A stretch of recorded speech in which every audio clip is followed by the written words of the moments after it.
Kama ungepatiwa mtaji wa shilingi 500,000, je, ungeanzisha biashara gani? Na ungeianzisha leo ama ungesubiri kidogo? Ukweli ni kwamba watu wengi wanashindwa kuanzisha biashara au miradi wakifikiri kwamba wanahitaji mitaji mikubwa sana ili uweze kuanzisha biashara au miradi fulani. Lakini uhalisia unaonyesha kwamba biashara zote kubwa unazoziona zilianza kidogo kidogo. Na ili kuweza kulielewa zaidi hilo, leo katika kipindi chetu cha Youth Talk kinacholetwa kwako na asasi ya Youth Liberty and Psychological Transformation, tutazungumzia zaidi namna ya kuweza kuanzisha miradi midogo midogo ama biashara ndogo ndogo ama viwanda vidogo vidogo kwa mafanikio zaidi. Na ili kulikamilisha hilo, leo tunaye mgeni ambaye ni Naomi, yuko hapa, ambaye pia ni mjasiriamali, na atatuelezea kuhusiana na story yake na namna wewe unavyoweza pia kuboresha biashara zako au namna unavyoweza kuanzisha viwanda vidogo ama biashara kwa manufaa ama kwa faida kubwa zaidi. Lengo ni kwamba je, kijana aanzie wapi? Karibu sana Naomi. Asante, nashukuru. Karibu sana. Asante. Labda kwa kwanza unaweza kutuambia kwanza wakufahamu wewe ni nani hasa? Asante. Kwa majina yangu naitwa Naomi Mafwiri Rubera. Mimi ni mjasiriamali, ni mwanzilishi wa kampuni inayoitwa Marvel General Traders Limited. Hii ni kampuni inayojishughulisha na uzalishaji na uchakataji wa taka ili kuzalisha nishati. Kwa maana hiyo tunazalisha kitu kinaitwa briquettes au mkaa mbadala.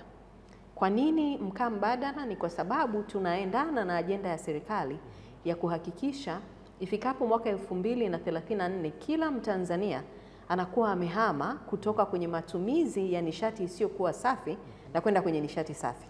Kwa hiyo tunatunza mazingira kwa namna hiyo na kuwafikia Watanzania kwa nishati ambayo ni ya gharama nafuu, inawaka kwa muda mrefu, lakini pia inatunza afya zao. Lakini pia mimi ni naweza kusema ni mjasiriamali upande wa pili wa kushughulika na vijana na hasa kina mama kwenye mambo ya kiuchumi. Kwa historia niliwahi kuajiriwa huko nyuma nikiwa nafanya mambo ya fedha na uchumi, na ilinijengea uwezo wa kuweza kushauri na kuweza kutengeneza watu ambao wanahitaji kufahamu mambo ya mitaji, kufahamu mambo ya uwekezaji na zaidi kufahamu nini wanataka kwenye maisha. Kwa hiyo hayo ni maeneo mawili makubwa ambayo ninashughulika nayo kwa ufupi. Unabadilisha taka kuwa nishati mbadala. Yes. Yani kitu kizuri sana. Nafikiri tutajifunza mengi kuhusiana na namna unavyofanya hivyo na namna pia ulivyoweza kuanza kufanya hivyo. Labda sasa tufahamu ulianza lini na ilikuwaje ukaanza? Sawa. Kama nilivyosema huko nyuma, kama kijana mwingine yoyote, nilipotoka chuo niliajiriwa. Lakini baadaye nikaona kwamba ndani yangu nina hamu au nina passion ya kufanya biashara. Kwa hiyo nikajitafuta, na kwa miaka kama 2-3 hivi nilianza, lakini haikuwa rasmi, unajua Lakini baadaye sasa nikaamua kuifanya kitu rasmi. Kwa hiyo tangu turasimishe kabisa biashara yetu na kwamba sasa kila kitu ambacho kinatakiwa kiko mahali pake, ni mwaka mmoja. Tuna mwaka mmoja tangu tuanze, na niseme kwa kweli tumeona mafanikio na tumeona polepole hatua kwa hatua tukisogea. Ndio. Kwa hiyo kwa lugha rahisi tunaweza tukasema kwamba una kiwanda kidogo cha kuchakata hizo taka kwa nishati mbadala. Yes, kiko Kinyerezi Kifuru. Nataka tunazochakata ni vifuu vya nazi, maranda ya mbao, pumba za mpunga, tunatengeneza mkaa. Yes. Sasa gharama zake zikoje? Gharama za kupata mkaa uliotengenezwa kutoka kwenye taka na mkaa unaotoka kwenye labda miti kama tulivyozoea, gharama zake zikoje? Ipi gharama zake zina nafuu zaidi? Okay.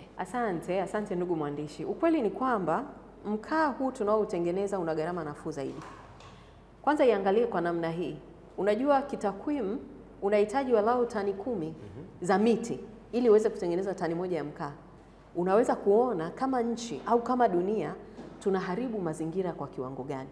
Ndio maana serikali inapokuja na ajenda ya kwamba jamani, hebu tutunze mazingira, ni pamoja na kuwaambia vijana kuweni wabunifu kuona namna tunavyoweza kutengeneza nishati nyingine ya kupikia badala ya kukata miti. Kwa hiyo gharama ya kwanza ni hiyo indirectly ukiangalia, lakini gharama ya pili, kumbuka sisi tunatumia taka. Kwa hiyo malighafi zetu gharama yake iko chini. na hata mkaa wetu pia gharama yake iko chini. Sitataja bei hapa. Watazamaji itabidi mnifuate, namba zangu za simu zitakuwa hapo. Lakini gharama yetu ni nafuu kuliko huu mkaa mwingine. Kumbuka huu una vibali vingi pia. Alafu wakati mwingine kulingana na mti uliochoma unaweza kuwa ukakuta una chenga nyingi. Kwa hiyo mtu ananunua anasema gunia lote mbona ni chenga. Lakini pia unawaka, unaisha haraka. Huu kwetu unakaa masaa 4 mpaka 5. Hauna moshi, okay, ni rafiki sana kwa mazingira, lakini pia unaokoa kipato kikubwa ambacho ungetumia kwa huu mkaa mwingine. Kwa hiyo ni bidhaa nzuri sana, na uzuri ni kwamba pamoja na kwamba sisi tuna kiwanda kidogo, ni bidhaa ambayo tunaweza tukakufundisha ukaitengeneza nyumbani.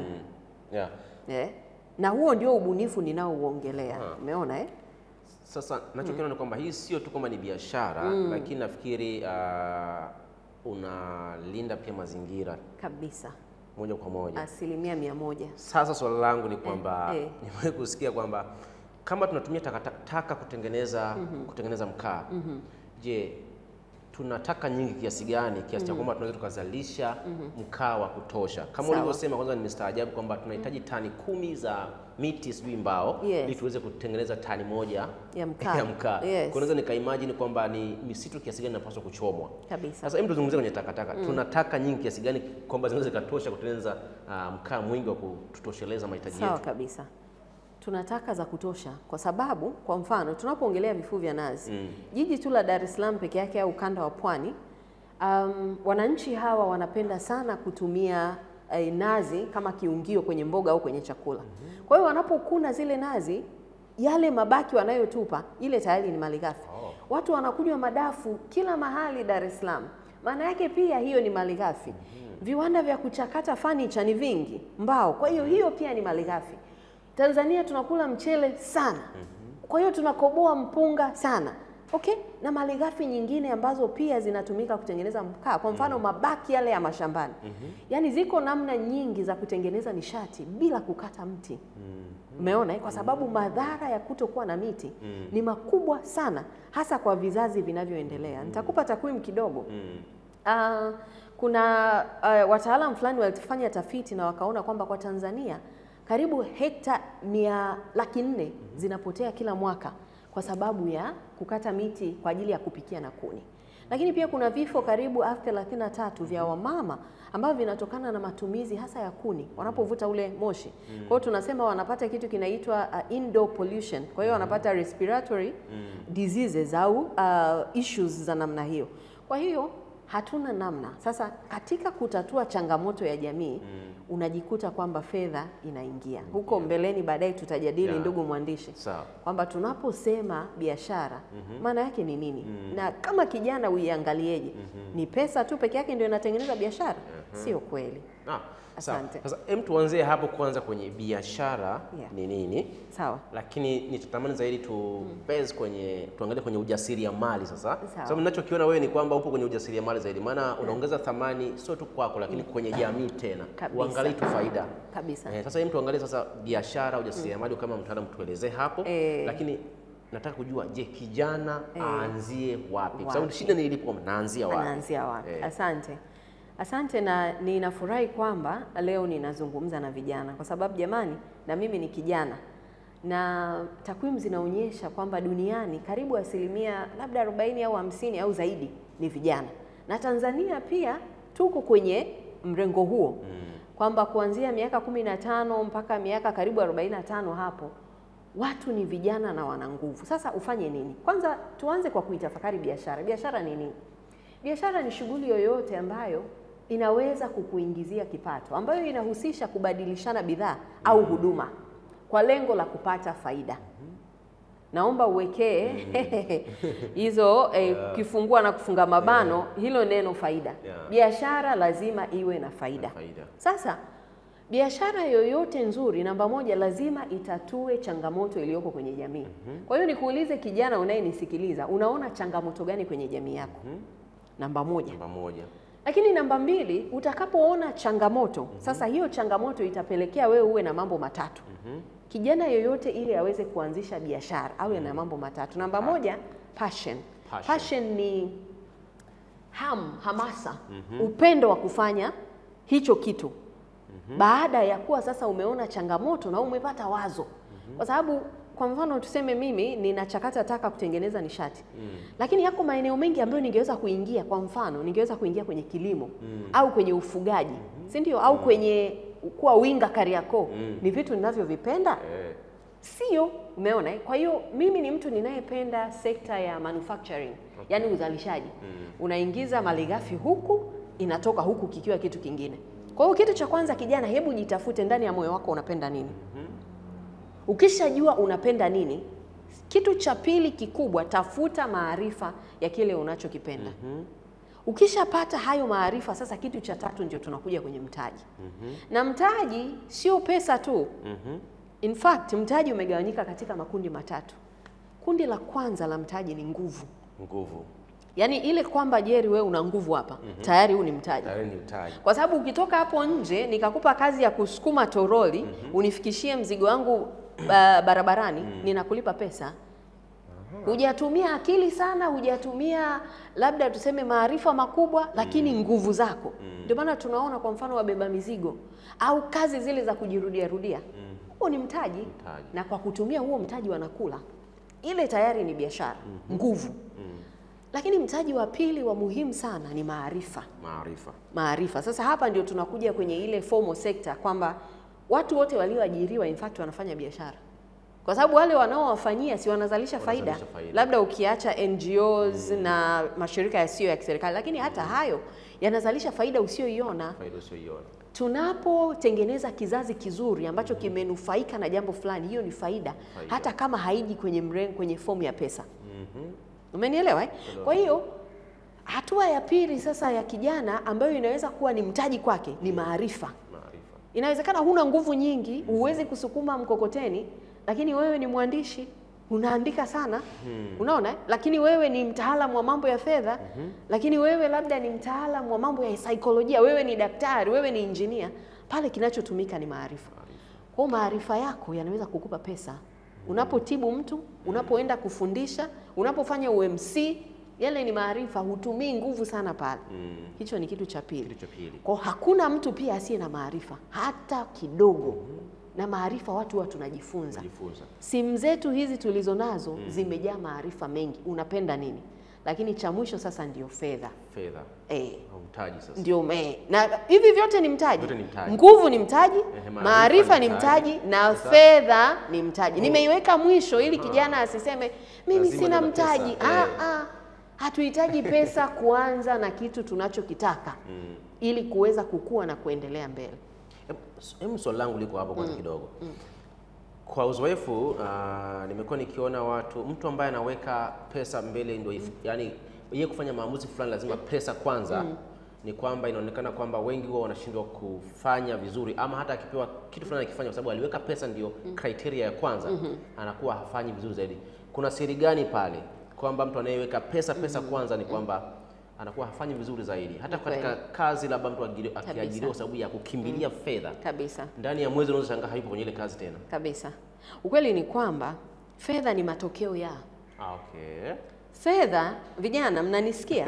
Fedha ni matokeo ya kile ulichofanya, ndio kinaleta fedha. Sasa issue ni kwamba hiyo huduma au hiyo bidhaa ulionayo inahitajika kwa kiwango gani? Ukianza kuwaza fedha kabla ya kile unachokifanya, hautafika mbali. Ndio maana matajiri wote wakubwa duniani unaowajua wewe, walipoanzisha bidhaa zao, inawezekana hawakujua watapata fedha kiasi gani. Unaona hawakujua kwa sababu wao lengo ilikuwa ni kusaidia jamii. Na katika kusaidia jamii fedha inajikuta inakuja. Kwa hiyo kitu cha kwanza kikubwa, maarifa kuhusu lile jambo.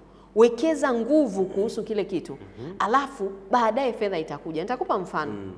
Wakati mimi nataka kuanza kufanya hii biashara ya mkaa, niliangalia kwenye mtandao. Sikuwa na fedha kabisa. Niliangalia kwenye mtandao wanafanya kwa sababu nilikuwa na passion. Kwa jamani, hivi naweza kutengeneza nishati kwa kutumia nini? Kwa sababu huko nje wenzetu nimeona wanafanya hiki, wanafanya kile.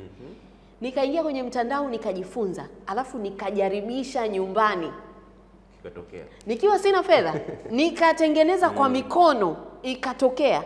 Nikajaribu kupikia, ukawaka. Nikasema okay, nikapelekea majirani wawili watatu. nikajua okay, kumbe inawezekana. Kwa hiyo nikaanza kidogo kidogo, kwa sababu hata kuwa na kiwanda kidogo sio kwamba ilitokea hewani. Ndio. Nilianzia mahali chini kabisa. Kwa hiyo kijana, unaweza kusema sina mtaji ndio wa kwenda kufungua duka. Una nguvu, nenda kabebe mizigo, nenda kafanye biashara, nenda kasaidie watu mbalimbali kufanya hiki na kile kwa kutumia nguvu na akili zako. Vile unavyofanya si vitaleta fedha. Leta fedha. Anzisha sasa kitu unachotaka. Anzisha kitu unachotaka. Huwa sishauri sana vijana kuanza na mikopo. Sio mbaya. Lakini wakati mwingine biashara zina changamoto nyingi. Biashara ikiwa changa inaweza isifanye vizuri. Sasa kumbuka una rejesho. Ule wasiwasi wa rejesho na biashara ukiwa mkubwa inakuwa sio nzuri. Hivi unajua hata 10,000 unaweza kuanza biashara? Hata 5,000 unaweza kuanza biashara. Ni ipi nafasi ya nidhamu na uvumilivu kwenye hayo mambo? Kwa sababu unayozungumzia hapa kimsingi. Naona kama sina uvumilivu, kwa kabisa. Kama huna uvumilivu, hauwezi. Nitakupa takwimu fulani ambazo nilikuwa napitia hata wakati sijaja hapa, na hizo takwimu mimi zimenisaidia kuendelea kuwepo kwenye biashara. Zinasema katika kila biashara zinazoanzishwa, katika kila biashara 100, biashara zinazofika mwaka wa 10 ni biashara 7, 8 au 9 tu. Kwamba kwenye ule mwaka wa kwanza kunakuwa na biashara 100. Mnaanza wote hivi, mimi na wewe tumeanza, wewe unashona, mimi tumeanza. Inapofika mwaka wa 3, zile biashara zinapungua mpaka kufikia 60% tu. Zinapofika mwaka wa 5 zinapungua tena mpaka 50%. Unapofika mwaka wa 9 na 10 ni 30% au chini ya hapo ya zile biashara. Sasa unaona kwamba pamoja na kuwa na akili na maarifa na pesa kama mtaji, unahitaji vitu vya ziada kuifanya biashara iende. Kitu cha kwanza na kikubwa kuliko vyote ni uthubutu. Yaani kuna mahali mtu atakwambia hapa Jerry utoboi. Ndani yako we unasikia mimi natoboa. Sasa hiyo lazima mjasiriamali uwe nayo. Lakini namba 2 ni kuto kukata tamaa. Kwa sababu jamani, nadhani unamjua bilionea mkubwa sana China anaitwa Jack Ma. Namjua vizuri. Jack Ma alifeli mara ngapi? I think alifeli mara nyingi, na hata chuo yenyewe alifeli mara 2, mara ya 3 ndio akafanikiwa. Baadaye akataka kwenda Harvard, aliomba mara 10 na hakuwahi kwenda Harvard. Umeelewa? Sasa hivi huwezi kuongelea Alibaba bila alafu pia aliomba kazi karibu mara 30 akakosa. Ambayo inanichekesha kuliko zote ni kwamba aliomba kazi KFC. Wakachukuliwa watu 23, yeye alikuwa wa 24 akaachwa. Kwa hiyo kijana unayenisikiliza, inawezekana umekataliwa maeneo mengi sana. Ngoja nikwambie, hiyo kwamba umekataliwa, una kitu kikubwa, sasa anza kukifanyia kazi. Wewe unasema wakati mwingine kwa vitu vikubwa tulivyobeba, jamii haiwezi kutuelewa. Sasa ni wewe mwenyewe unajielewa na kusema nichukue hatua. Na jambo la 3, katika sasa hapo kuto kukata tamaa ni kuendelea kujifunza. Bila kujifunza utajistukia umetoka nje ya game. Kwa sababu vitu vipya vinakuja kila siku. Lazima ujifunze. Leo mimi natengeneza mkaa kwa kutumia vifuu vya nazi. Kesho anaweza kuja mtu akakwambia mimi natengeneza nishati kwa kutumia hewa. Hewa inatengeneza nishati. Utafanyaje? Maana yake kama siendani na kasi ya mabadiliko ya teknolojia, nitatolewa na biashara itakufa. Wanasema kama usipokubali mabadiliko yatakubadilisha wewe. Mabadiliko yatakubadilisha. Sasa itakuwa ni mbaya zaidi. Kabisa, kwa sababu unaweza ukajikuta sasa hakuna mtu ananunua bidhaa yako. Na siku hizi utandawazi ni mkubwa. Jamani, huku mitandaoni kuna biashara ambazo huwezi kufikiria. Ambazo unaweza kuzifanya na zikaingiza kipato. Kwa hiyo hata hiyo 10,000 unayosema naanzaje, bado unaweza kuanza. Lakini mtu anasema 10,000 haiwezi kujenga nyumba. Acha tu ni ile bwana, ni ndogo sana. Sasa kesho wapi? Sasa hebu endelea hapo kwenye kijana aanzie wapi? Sawa. Kwa hiyo ulikuwa umeshataja mambo matatu. Kwanza ni uweze kuitambua changamoto iliyopo, mambo matatu, kataja passion, kitu ambacho nakipenda, ukataja maarifa. Na cha mwisho ndio ukataja hiyo pesa. Sasa mtaji, umeshachakata hivi vitu vya juu, umejua nahitaji kiasi gani ili niwekeze, basi ndio unaitafuta hiyo fedha. Na mimi ushauri wangu katika kuyaendea hayo mambo matatu, anza kidogo kidogo. Usianze na kitu kikubwa ukaweka hela nyingi. Nafahamu vijana baadhi baadhi wanaonisikiliza, inawezekana wazazi wenu wana uwezo, inawezekana mmezungukwa na watu wenye uwezo. Unasema mimi biashara lazima nianze na milioni 100. Sio mbaya. Lakini kuanza kidogo kidogo inakusaidia kujifunza na kuona makosa gani yanafanyika na niweze kuyatatua vipi. Nikwambie mimi nilipoanza mpaka leo kuna wakati sitaisahau, ndani ya miezi kama 2 baada ya kuingia sasa kwenye biashara ile, nilifunga kiwanda. Nilifunga kiwanda, nikarudi nyumbani, nikajifungia ndani, nikitafakari nifanyeje. Kwa sababu nilikutana na vitu vizito. Yale niliyotarajia kuyakuta sokoni sikuyakuta. Unaona Na wakati mwingine tunasema nitaanza kutengeneza milioni 3, milioni 5. Mpendwa wangu, ingia sasa. Ziko siku unapita, hakuna mteja amenunua bidhaa. Unafanyaje? Kwa hiyo unapoanza kidogo kidogo unakuwa unajifunza na kuendelea kulifahamu soko. Na kama nilivyosema, biashara sio lazima iwe bidhaa peke yake. Huduma ni biashara. Kijana, una huduma gani? Wako wengine mnaweza kufundisha tuition, wako wengine mnaweza kuimba, lakini hakikisha inaleta fedha. Sasa kuna issue ya ujasiri wa kuanza. Unajua kuna mtu ukimwambia bwana mimi na degree yangu naambia ninaweza kutengeneza mkaa, sasa hiyo imekaeje sasa? Sasa hebu sasa kijana anawezaje kupata ujasiri wa kuanza kidogo kidogo, au ana mtaji wa 100,000? Sasa aanze hiyo biashara ambayo labda unaizungumzia ya kawaida kabisa ambayo unasomea. Sasa huo ujasiri ulipataje? So hicho ndio kitu kingine ambacho uthubutu ndio kwenye ujasiri sasa huko. Kabisa, kabisa. Na labda niseme elimu yangu ili kijana asifikiri kwamba labda tunatengeneza mkaa hatujaenda shule. Sijasomea mkaa. Kwa hiyo mimi nina bachelor degree kutoka Chuo Kikuu cha Dar es Salaam, bachelor ya Commerce and Management, lakini mimi nina masters pia kutoka ESAMI. Na upo kwenye mkaa. Na nipo kwenye mkaa na Mungu akipenda nina target yangu nitafanya PhD. Yes. Na uachi mkaa. Na siuachi mkaa kwa sababu mkaa utanipa ada. Kwa hiyo nini nataka kusema? Kwanza usiwe mtu wa kujilinganisha na wengine. Kijana, unanisikia? Unatakiwa ujue kwenye haya maisha tunapokuja duniani kila mmoja ana njia yake ambayo Mungu amemwekea aende huko. Kwa hiyo hata kama umesoma mpaka wapi, lakini bado usije ukajiambia kwamba hiki kwa vile mimi ni msomi hakinifai. Kwa sababu hapo ndio tunapokwama. Ndio. Kuna story moja ya MD mmoja wa nadhani kampuni moja ya simu kubwa sana Tanzania na duniani. Aliwahi kutoa ushuhuda, anasema yeye alipomaliza chuo kazi zilikuwa hazipo nchini kwao, ni nchi moja ya jirani. Alianza kuuza mashati. Alikuwa anauza mashati, akasema kwa vile mimi nimemaliza chuo, hebu niuze haya mashati kwa namna ya tofauti.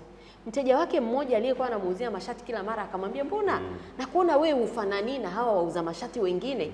Akamwambia, "Mimi nina degree lakini kwa vile kazi hakuna, ndio nimeamua kuja kujiajiri hapa." Akasema, "I say, hebu lete CV yako." Anasema hata CV alikuwa hajaandika kwa sababu alikuwa amekata tamaa. Alienda aliandika akaipeleka ile CV. Ninavyokuambia miaka 24 baadaye alikuwa mkurugenzi mkuu wa ile taasisi.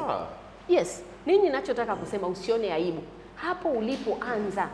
Kwa sababu mwisho wa siku hiyo fedha inayokuja inasaidia mahitaji yako wewe na familia yako. Kuna haja gani ya kujifungia ndani wakati huna shilingi, unakufa njaa? Alafu pia watu wote waliofanya makubwa walianza chini. Wengi tunawaona hata shule hawakumaliza. Bill Gates hakumaliza shule. Unaona? Lakini alithubutu. Kwa hiyo usione aibu. Kijana, achana na watu wanaokuambia wewe ni sharubaro, huwezi kuuza mkaa, huwezi kuuza nini. Katika huo mkaa, huwa natolea mfano mfanyabiashara mkubwa hapa Tanzania. Mbona anauza ice cream? Na mandazi. Si hivyo utaona ni vitu vidogo. Lakini unafikiri ice cream na mandazi vinampa hela kwa kiwango gani? Kwa kiwango kikubwa. Na ni miongoni na nimeona kwenye orodha ya matajiri wa Tanzania pia yumo. Sasa yuko kwenye ile top anakuuzia we mandazi. Kwa sababu sasa ile ni mass business. Tunasema ukipata tu population ya watu milioni 5, kila mtu akala hata andazi moja, kila siku unalaza shilingi ngapi? Pesa nyingi. Pesa nyingi. Kama nilivyosema awali kwamba kijana aanzie wapi? Aanzie hapo alipo. Hapo alipo. Yaani kama uko chumbani kwako, hapo ulipo. Aanzie hapo. Hebu angalia mazingira yako. Kuna nini? Kuna fursa gani unaweza kuiona? Kama ni kijijini kwenu, angalia kuna fursa gani. Kama uko jijini Dar es Salaam, Tanga, Iringa, hebu toka nje, tembea. Angalia kuna nini. Alafu unapo angalia na kujaribu kutafuta nini cha kufanya, angalia ndani yako passion yako iko kwenye nini. kwa sababu ukweli ni kwamba yako mambo mengi ya kufanya. Kwa hiyo angalia ndani unapendezwa na nini. Wewe unapenda biashara za kuchuuza, yani kufanya ile trading kwamba unanunua huku unauza huku, au unapenda biashara za uzalishaji. Lakini kitu kikubwa zaidi ni kuona sasa unaanzia wapi.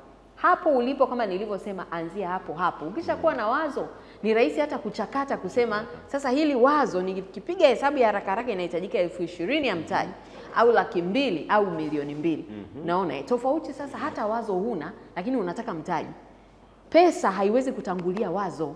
Ndio maana labda nitoe mfano huu, watu wengi ambao wanashinda bahati nasibu, kwa nini zile fedha huwa zinaisha? Fedha zimekuja kwa bahati, hakutarajia, hakuwa na mpango kazi. Fedha yoyote isiyotembea kwenye mpango inaisha. Fedha yoyote isiyotembea kwenye malengo inaisha. Kwa hiyo kijana, anzia hapo ulipo.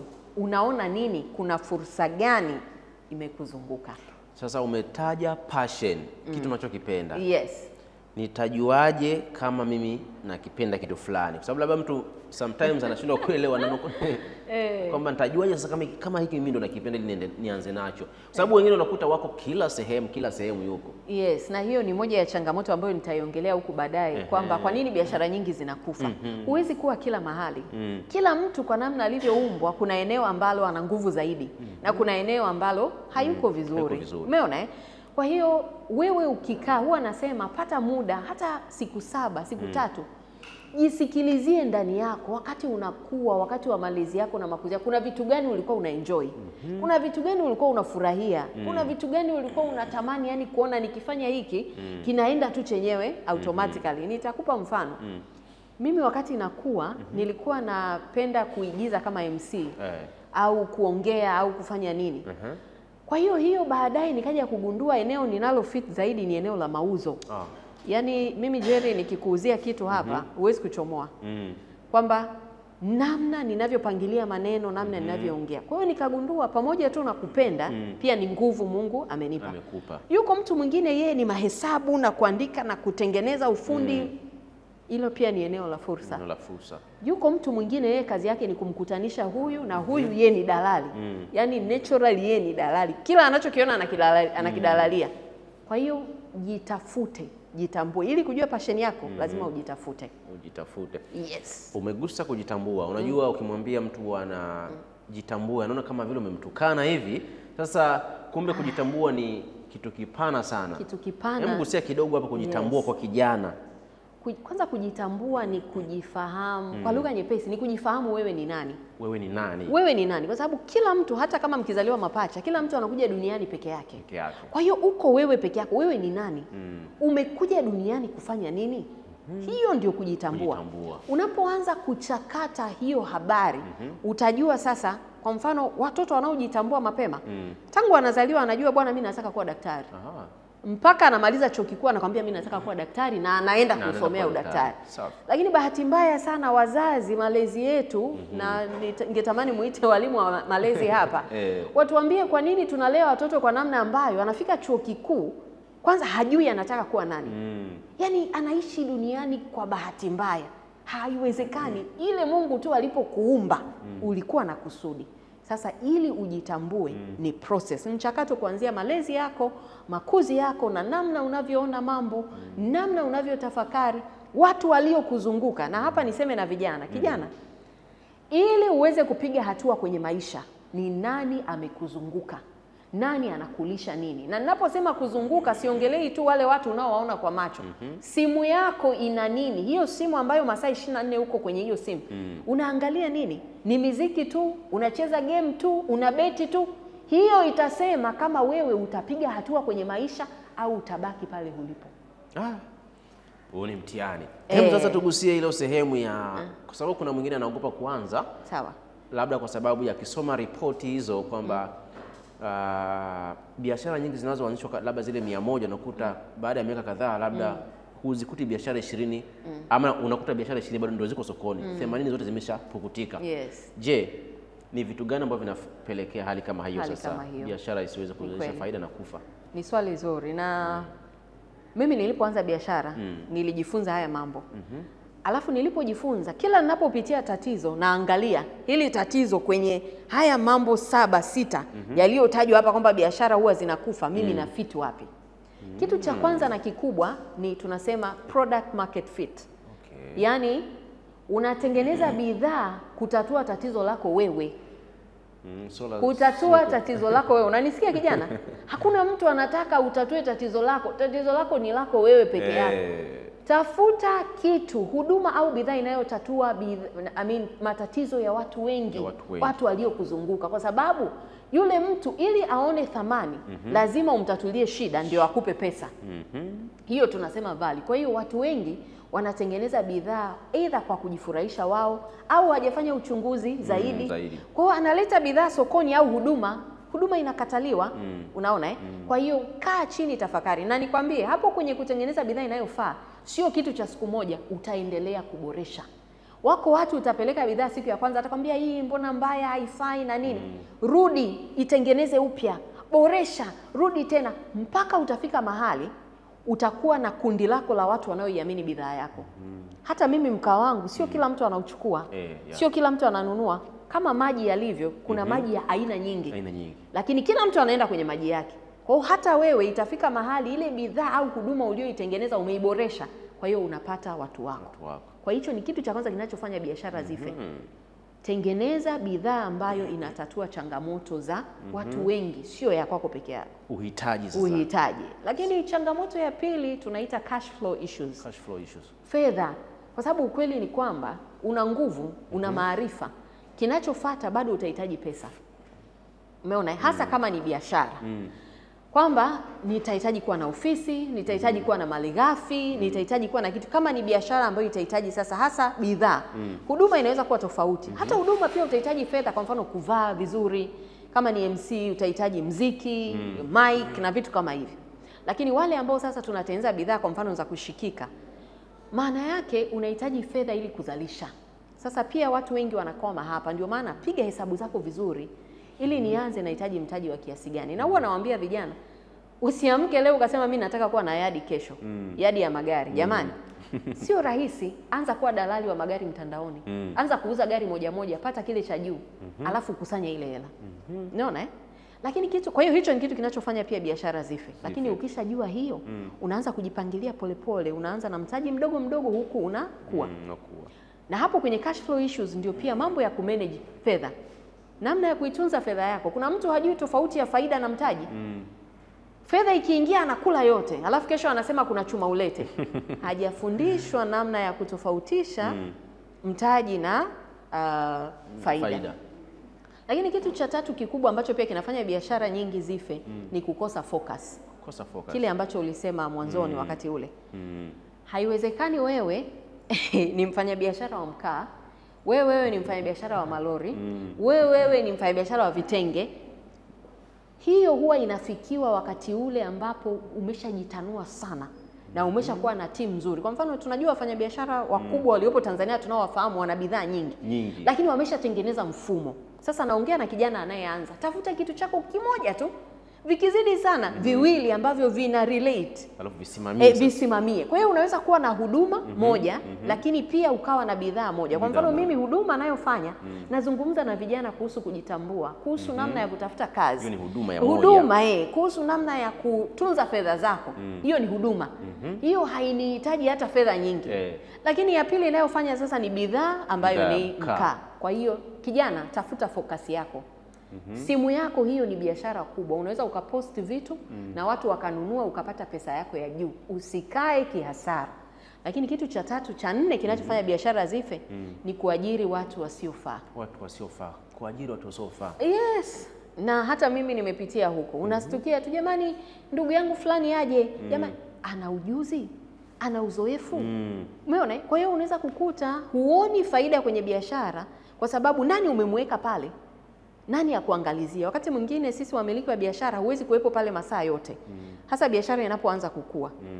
Lakini yule unayemweka ana uono kama wako. Maono, kumbuka maono umeyabeba wewe. Sasa yule anayekuja, hebu muaminishe yale maono yako na muwekee target. Hiki huwa anasema. japokuwa ni ngumu hasa mnapoanza, lakini biashara inapoendelea, weka target. Bwana, kwenye hii biashara ya mkaa kila siku lazima ulaze milioni moja. Kila siku lazima ulaze 100,000 au 10,000. Kwa hiyo mnatembea kwenye zile target. Kila baada ya mwezi una evaluate. Tulisema hivi, tumefikia wapi? Kwa nini tumekwama? Umeona eh? Lakini kitu cha 4 na cha muhimu sana, kitu cha 5 ambacho pia kinafanya biashara nyingi zife ni mafanikio ya haraka na kushindwa kuyamudu. Tunasema quick growth and mismanagement. Umekuwa haraka sana, labda bidhaa ulioanzisha tuseme ni eneo lako lilikuwa halina maji. Ukaanza kuleta mabuza ya maji, ukaanza kuuzia watu maji. Ndani ya miezi 6 ulianza na madumu 3, sasa hizi unauza madumu 3,000. Ulikuwa unatengeneza shilingi 300,000 kwa mwezi, sasa hizi unatengeneza milioni 3. Akili yako inawehuka. Unaanza sasa, nianze kujenga, nianze kununua kiwanja. Mismanagement. Unapokuja kuibuka namna hii, kila kitu kimeisha, kwa sababu fedha ile hukuitumia vizuri. Kwa hiyo haya ni baadhi ya mambo machache ambayo yanafanya biashara zife. Nadhani mtu ukiyafahamu haya na ukaendea kwa hekima, maana yake sio rahisi biashara yako kufa. Lakini mtu gusie kitu kimoja. Kuna urasimishaji wa biashara. Ni kweli. Na tuzungumzie urahisi wa ufanyaji biashara Tanzania. Kidogo tu tuambie, ni rahisi kiasi gani kijana kuweza kujiajiri na kurasimisha biashara yake? Maana wengi wanashindwa kufanya hivyo kwa sababu imani iliyopo ni kwamba unakuta gharama zinazohitajika ili kurasimisha biashara yako unakuta ni kubwa kuliko hata mtaji wenyewe ulionao. Je, kwanza hiyo ni moja ya changamoto unaikubali kama ni changamoto? 300%. Asante. Asante. Lakini ukweli ni kwamba popote kwenye jambo zuri lazima kuwe na changamoto. Na sasa mfanyabiashara yoyote ni namna anavyoziruka zile changamoto. Unaona eh? Kwa hiyo siwezi kusema kwamba Tanzania ndio nchi ambayo labda ina changamoto hizi peke yake. Ziko nchi nyingine pia, unajua eh? Lakini huwa nawaambia hivi vijana, kwanza fanya biashara yako kihalali. Kwa maana hiyo hakikisha unafuata kanuni na sheria zote za nchi. Yenyewe biashara iwe halali na umefuata kanuni zote za nchi kuhakikisha kwamba urasimishaji umefanyika. Na uzuri ni kwamba Tanzania pia inakupa kufanya urasimishaji awamu kwa awamu. Kwa mfano, unaanza na tini, baadaye unaanza na jina la biashara. Unavyoendelea kukua sasa, unaendelea na vitu vingine polepole. Unajisajili labda SIDO, tuseme unajisajili OSHA, taratibu na wao wanaelewa. Mara nyingi hawakwambii tu, kwa sababu mimi nimepitia huo mchakato. Hakwambii tu ukianza leo lazima uwe na hivyo vitu vyote. Kwa sababu anaelewa pia unahitaji kutengeneza fedha ili kulipia hizo gharama. Kwa hiyo unaenda kidogo kidogo. Unajikuta mwaka wa kwanza umelipia vitu viwili, mwaka wa pili vitu viwili, inapofika mwaka wa 3 kwa sababu na mtaji umeongezeka, faida imeongezeka, unalipia na hivi vingine. Kwa hiyo asiogope, wala hiyo sio sababu ya kuanza. Sio sababu ya kuanza. Na uzuri mazingira ya Tanzania niseme ni rafiki jamani. Unajua, tumshukuru Mungu kwanza hata kwa hiyo amani iliyopo. Kuna nchi zina vita. Kuna nchi ni mabomu saa zote. Huwezi kusikia, huwezi kuona watu wakifanya biashara kwa amani. Kwa hiyo hapa fursa ipo, unalala, unaamka. Kwa hiyo Tanzania hela ipo. Hela ipo jamani. Hela ipo, ni wewe tu unaona fursa kwa kiwango gani na kuiendea, na haitakuwa rahisi. Lakini unaendelea kutia bidii. Sawa. Sasa umeelezea vizuri kabisa kwa nini biashara zinakufa kabla ya wakati. Lakini je, sasa kijana afanyaje ili biashara iendelee kuwepo? Asante. Kitu cha kwanza na kikubwa kupita vyote ni kujitambua. Ninarudi pale pale. Kujitambua. Wewe ni nani na unataka nini? Usiwe mtu wa kuanzisha vitu leo kesho vinakufa. Umeshawahi kuona mtu leo amefungua duka la vitenge akafunga? Kesho akaenda kulima matikiti akaacha. Kesho kutwa akasikia vitunguu vinalipa akaacha. Kesho kutwa akatoka akaenda akasikia daladala zinalipa. Mpendwa wangu, hakuna namna utaweza kufanikiwa namna hiyo. Jitafute kwenye eneo lako kama nilivyosema. Kwa hiyo kujitambua kunahusisha na kujifahamu. Na ujue kwamba unapoanzisha biashara changamoto zitakuwepo. Si huwa tunasema jamani, maisha ya mwanadamu yana majira kama mvua, jua, na wewe unaumwa, unapata mafua, unakuwa salama. Vivyo hivyo na biashara, kuna wakati biashara inakohoa, inapiga chafya. Yaani kuna wakati umetarajia hiki, kimekuja hiki. Fahamu hiyo pia. Kwa hiyo kitu cha kwanza kujitambua, kitu cha pili kujua kwamba utakutana na changamoto. Lakini kitu cha tatu ni kuamua kutoka ndani. Ije mvua, ije jua, nitatoboa. Yaani huwa namwangalia hata Elon Musk, ukifuatilia historia yake, ameshapitia disappointments nyingi sana. Huyo Jack Ma, huyo Bill Gates, disappointments nyingi. Tofauti ya mtu aliyefanikiwa na mtu aliyefeli ni kwenye kuchukulia zile changamoto. Wewe unaona nini? Wakati wewe unaona giza, unajifungia ndani, unalala, mwenzako anasema okay, kwenye hii changamoto funzo lilikuwa ni nini? Alafu anatoka pale, anasimama, anaendelea mbele. Ukimtafuta miaka 10 unasema ni Freemason. Unasema ni mganga. Hapana. Yeye aliichukulia changamoto kwa namna ya tofauti na akaiona ni fursa. Kwa sababu kwenye kila changamoto Jerry, kuna fursa. Kuna fursa. Kama Tanzania kuna watu wanaolia sana. Sasa we njoo na biashara ya kufuta watu machozi. Niliwahi kuona mtandaoni kuna biashara, kuna nchi fulani wapweke sana, wana huzuni. Kwa hiyo mtu akaanzisha kampuni ya kukumbatia watu. Kuwaliwaza watu. Kuwaliwaza. Unaenda pale unalipa madola yako, unakumbatiwa masaa 3 bei yake, masaa 6 bei yake. Umeona? Kwa hiyo kwenye kila eneo ambapo kuna changamoto ndio kuna fursa yako kijana ya kuweza kuleta mabadiliko kwa jamii yako, lakini pia kuingiza kipato kizuri. Kwa hiyo kumbe kwenye kila tatizo au changamoto ambayo watu wanailalamikia, kuna watu wengine wanaona ile ni fursa ya kutengeneza. Kubwa sana. Kubwa sana. Kwa hiyo swala ni mitazamo yetu sasa, namna ya kuyaendea. Namna ya kuiendea. Sasa ni vizuri. Sasa ni wakati gani unapaswa kuanza sasa labda kujiajiri ama kufikiria kujiajiri? Ni wakati gani sasa kijana anapaswa kuanza kufikiria namna hiyo? Okay. Huwa nasema namna hii. Huwa hakuna wakati maalum wa kijana kuweza kuamua kujiajiri. Wakati wowote ni sahihi. Nitakupa mfano. Mimi nina mtoto mdogo, mtoto wangu wa pili ana miaka 10. Sasa hivi anatengeneza crepes. Ana miaka 10. Ana miaka 10, alafu anaenda kuziuza. Ananiambia mama, baadaye nataka niwe na kiwanda kikubwa sana cha kutengeneza crepes au vyakula. Sasa nini nataka kusema hapa? Mahali popote kijana alipo au mwanadamu alipo, ana uwezo wa kufanya biashara. Kwa mfano, watoto ambao wako kwenye mazingira magumu au watoto ambao wazazi hawana uwezo. Yule mtoto hahitaji kuambiwa kwamba anahitaji kwenda stendi kuuza mayai. Jamani, tunaopanda basi huwa tunaona, si ndio? Anapita anauza mayai. Mwingine ana miaka 5, miaka 7. Mazingira yamemlazimisha. Kwa hiyo hakuna wakati sahihi wa kusema sasa nijiajiri au nisijiajiri, lakini kwa vile mara nyingi vijana tunaenda kwa mtiririko, umeingia shule, umemaliza chuo, kuanzia pale unapoanza form 5 au 6. Pale unaweza kuanza kufikiria kama unapenda biashara, anza kufanya kitu. Tengeneza t-shirt, tengeneza kadi, tengeneza vitu vya kuvutia wenzako waanze kununua. Umeona? Historia ya Elon Musk inasema alianza kufanya biashara akiwa na miaka 9. Miaka 9. Kwa hiyo hata sisi wazazi, angalia mtoto wako ana hiyo karama, ana hicho kipaji. Umeona? Alafu anza kuchochea. Yuko mtoto mwingine mtoto wangu mwingine mmoja alijibu maswali vizuri darasani, kanisani, akapewa pipi 2 au 3, akaziuza. Kwa sababu anasema mama, nilikuwa nataka pipi 1 tu, alafu akapata hela akaenda kununua ice cream. Sasa mimi namuuliza, hii hela ice cream umetoa wapi? Anasema nilipojibu swali, nikapewa pipi, nikaziuza pipi zingine. Umeona? Kwa hiyo kuna watoto tu unazaliwa tayari kiko kipaji cha biashara ndani. Mzazi chochea. Sawa. Yes. Sasa je, ni lazima kila mtu awe na biashara au ni lazima kila mtu ajiajiri? Sio lazima. Na naomba nilijibu hili vizuri sana. Kijana unayenisikiliza, pale kwenye kujitambua patasema, je, wewe unaweza kujiajiri au wewe ni wa kuajiriwa tu? Wako watu hawawezi kusimamia mambo kwa ukubwa huo. Yuko mwingine hataki pressure hizo. Unajua biashara ni pressure.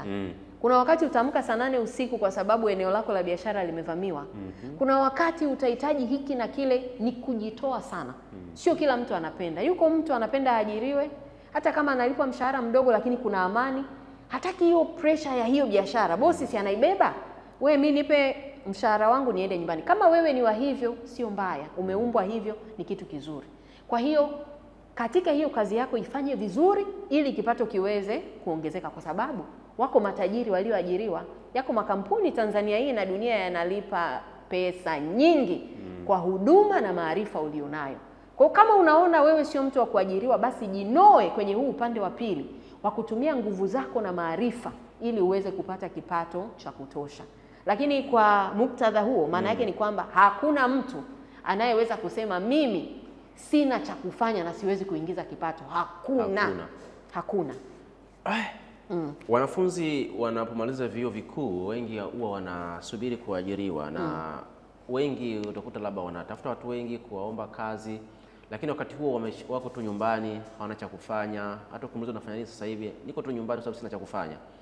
Sasa unamshaurije mtu wa namna hiyo ambaye anashinda tu nyumbani na anachofanya sasa hivi ni kutafuta tu kazi, na anakuambia anataka kazi yoyote, na tuna kazi yoyote? Hakuna kazi yoyote jamani. Halafu kazi yoyote hata yeye mwenyewe hapo alipo ni kazi. Yaani hata yeye hapo alipo tayari ni kazi. Unajua Kwa hiyo nadhani ni mfumo wetu, namna ambavyo labda tumekuwa na kuona kwamba mtu mwenye maisha ni yule aliyeajiriwa tu. Unajua Lakini sio kweli. Wakati unaitafuta hiyo kazi, na huwa nasema sio vibaya kuajiriwa, ni vizuri, kwa sababu katika ajira wakati mwingine ndio tunapata mitaji. Umeona Lakini umemaliza chuo, anza hata na kitu kidogo. Mimi nakumbuka kuna binamu yangu mmoja alimaliza chuo, akasema sasa nitafutie kazi na nini. Nikasema wakati huu unapokutafutia kazi wewe unafanya nini? Akasema sijui cha kufanya. Unapenda nini? Napenda mambo ya lishe. Nikamwambia haya, ingia mtandaoni. Unga wa lishe unatengenezwaje? Akaanza kugugo, akaangalia. Nilimpa 20,000 nakumbuka. Nikamwambia kanunue hivyo vitu, paki, anza kuuza. Nikikwambia sasa hivi anasambaza unga wa lishe, sijui ni Tanzania, sijui ni wapi. Mpaka namuuliza bado tunataka kuajiriwa? Anasema hapana. Kwa hiyo kile kidogo ulichonacho kinaweza kikazaa kikubwa. Umeona? Kwa hiyo kijana wa chuo ulioko hapo, nenda Kariakoo pale, kawe winga. Umeona? Anza kuposti vitu mtandaoni. Kama unatengeneza vyakula, huwa anasema watu wa vyakula jamani, hakuna mtu asiyependa kula vizuri. Sambusa, ingia mtandaoni, sambusa zinatengenezwaje? Watu sio wamezoea sambusa za nyama tu. Wewe tengeneza sambusa za samaki, tengeneza sambusa za kitimoto, tengeneza sambusa hata za mbuzi, nyama ya mbuzi. Yaani kuwa tofauti. Vitumbua vya nyama, alafu unapost. Watu 2 watatu wakiona wataanza kukupa oda. Ubuyu unatengenezwaje? Yaani kila mtu jamani ana kitu cha kufanya. Vijana wa kiume huwa mnapenda kuvaa hivi vitu vya hivi culture na nini. Jifunze kuzitengeneza hizo culture wewe mwenyewe. Alafu unaandika jina. Culture inakuja imeandikwa Jerry. Lazima nitanunua. Imeandikwa Jerry Mwamba. Tanunua. Nimeitengenezea 3,000, nikija nikamwambia Jerry 10,000 ununui? Tanunua. Umeona? Kwa hiyo kuna vitu vingine ili tuweze kuingiza fedha, tunahitaji kujiongeza na kufanya vitu kwa namna ya tofauti. Yes. Kama unatufuatilia, tuko na Naomi, ni mjasiriamali, lakini yeye anafanya kazi ya manufacture mkaa mbadala. Mkaa wa kiwandani. Mkaa wa kiwandani anazalisha, yani anabadilisha taka kuwa nishati mbadala kwa mkaa sasa. Lakini ana masters na sasa hivi anafikiria kuchukua PhD. Anazalisha mkaa. Sasa una neno gani la mwisho labda la kuaga na Asante. Kwanza nishukuru kwa kualikwa kwenye kipindi hiki. Moyo wangu unawapenda vijana kwa sababu mimi pia ni kijana. Na kijana akipona, taifa limepona. Kijana, kitu ambacho naweza kukuambia katika hii interview, katika vingi ulivyovisikia, kama unaweza kuondoka na kitu kimoja kikubwa kupita vyote, ni kujiuliza una nini? Hapo ulipo, hapo kitandani ulipo, hapo shuleni ulipo, je, una nguvu? Je, una maarifa? Halafu sasa ndio linakuja swala la fedha. Chukua hatua hapo ulipo, usiogope. Na usifikiri kwamba elimu jamani isiwe chanzo cha kutufanya tuendelee kuwa masikini kwa sababu unaona watu watanionaje. Sikiliza, hao watu unaosema watakuonaje hawaleti mkate nyumbani kwako. Hao watu unaosema watakuonaje hawaleti hata kitu kimoja mzazi wako akiumwa hawakuletei. Ondoa aibu. Kutafuta fedha hakuhitaji aibu. Kikubwa, fanya kazi ambayo ni halali. Fanya biashara ambayo ni halali. Na kama nilivyosema, kama wewe ni wa kuajiriwa, upendi rapsha, tafuta hiyo kazi nzuri ya kuajiriwa. Kama wewe una uthubutu na unaweza kujiajiri, basi ingia huku na anza mchakato mapema. Mungu awabariki sana. Tunashukuru sana Naomi, na tunafikiri tutazidi kukuleta, maana tumepata kweli madini, sio theory, ni vitu kwa uhalisia kabisa maisha yetu yalivyo. Na leo tulikuwa tuna mada ambayo tumezungumzia namna unavyoweza kuanzisha miradi ama biashara ama viwanda vidogo, na tulikuwa tuna Naomi, na endelea kutufuatilia hadi wiki ijayo hapa katika YouTube channel yetu ambayo ni Youth Talk, inakuijia kila wiki. Asante sana, na tulikuwa pamoja, na hadi wiki ijayo.